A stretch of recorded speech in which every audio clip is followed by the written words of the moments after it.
you ever known someone who is the exact opposite of you? Someone with a different way of doing things than you. Think of Cinderella and her stepsisters. The stepsisters were rich, Cinderella was poor. Cinderella believed in the good of the average man, where her stepsisters turned up their noses at them. They wanted to be rich and only seemed to care about the rich. They were from completely different backgrounds and had different views on how their lives should be run. Their relationship is similar to the relationship of Alexander Hamilton and Thomas Jefferson, from the differences in their dress to their views on humanity. Let's watch a clip from HBO's John Adams to see the two discuss a few issues. Find Philadelphia much changed, Mr. Jefferson. More change than I could have imagined, Mr. Hamilton. Not the city itself. All cities swallow everything in their weight. That's no surprise to me. That's why I abhor them.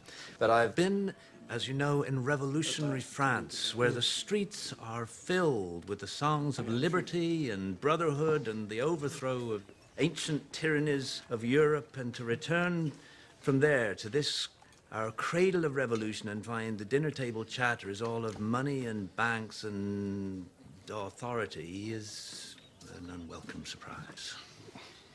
Unwelcome, perhaps, but necessary. I must admit, Mr. Hamilton, I'm a little uncertain as to the purpose of the Treasury Department. No doubt its function will reveal itself to me in good time.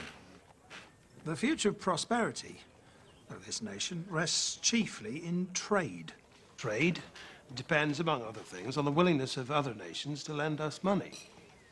And how would you propose to establish international credit? Our first step would be to incur a national debt. The greater the debt, the greater the credit.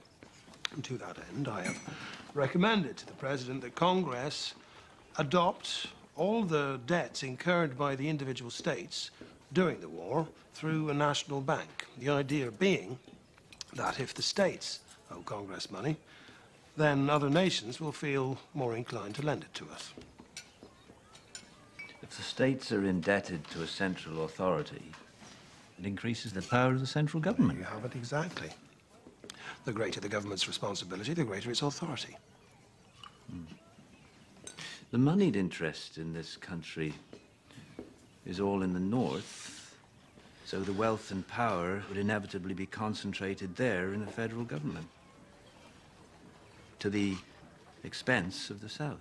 If that is the case, it is unavoidable if the Union is to be preserved. I fear our revolution will have been in vain if a Virginia farmer is to be held in hock to a New York stock jobber, who in turn is in hock to a London banker.